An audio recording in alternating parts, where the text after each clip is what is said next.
אזרחי ישראל, זהו יום שחור בתולדות העמים. בית הדין הבינלאומי בהאג, שהוקם כדי להגן על האנושות, הפך היום לאויב האנושות. בית דין מוטה זה החליט להוציא צווי מעצר נגדי ונגד שר הביטחון לשעבר יואב גלנט, בהאשמה מופרכת מן היסוד שאנחנו כביכול ביצענו פשעים נגד האנושות, בעוד שהאמת הפוכה לחלוטין. זוהי פשיטת רגל מוסרית.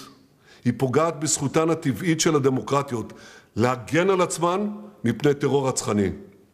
אותו בית דין שמאשים אותנו בפשעים פיקטיביים מתעלם מפשעי המלחמה האמיתיים, פשעי מלחמה מזעזעים שמתבצעים נגדנו וגם נגד רבים אחרים בעולם. אחרי הטבח הנורא של 7 באוקטובר, בו מרצחי החמאס אנסו נשים, ערפו ראשים, שרפו ילדים לעיני הוריהם, חטפו מאות אזרחינו, נשים, קשישים וטף.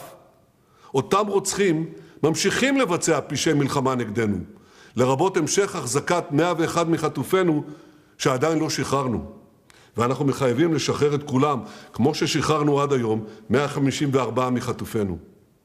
ומה עושה בית הדין בהאג מול הזוועות הללו? כלום. סליחה.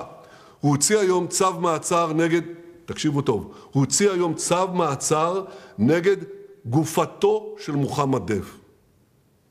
ומה בית הדין בהאג עושה נגד הפשעים האמיתיים נגד האנושות שמבוצעים במקומות רבים בעולם?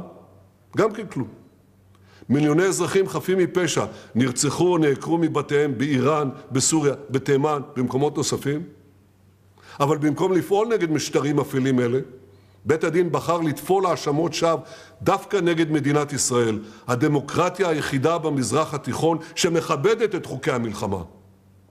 זהו צעד אנטישמי שיש לו מטרה אחת, להרתיע אותנו ממימוש זכותנו הטבעית להגן על עצמנו מול אויבים הקמים עלינו להשמידנו. מאשימים את מדינת ישראל ברצח עם, בשעה שאנחנו פועלים להגן על עצמנו מאויב שמנסה לבצע בנו רצח עם. מאשימים אותנו בפגיעה מכוונת באזרחים, בשעה שאנחנו עושים הכל כדי למנוע פגיעה באזרחים. וזה מול אויב שמסתתר מאחורי אזרחים ומשתמש בהם כמגן אנושי.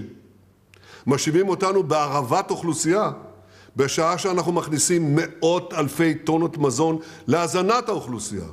וזה בשעה שהחמאס בוזז מזון זה, והוא שמרעיב את תושבי עזה. הכל הפוך. הטוב הופך לרע, והרע הופך לטוב, אבל הנה האמת. אין בעולם צבא יותר מוסרי מצה"ל, ואין מדינה יותר מוסרית מישראל. רק לפני זמן קצר, ישראל חיסנה כ-97% מתושבי הרצועה נגד פוליו. אז על איזה ג'נוסייד הם מדברים שם בהאג?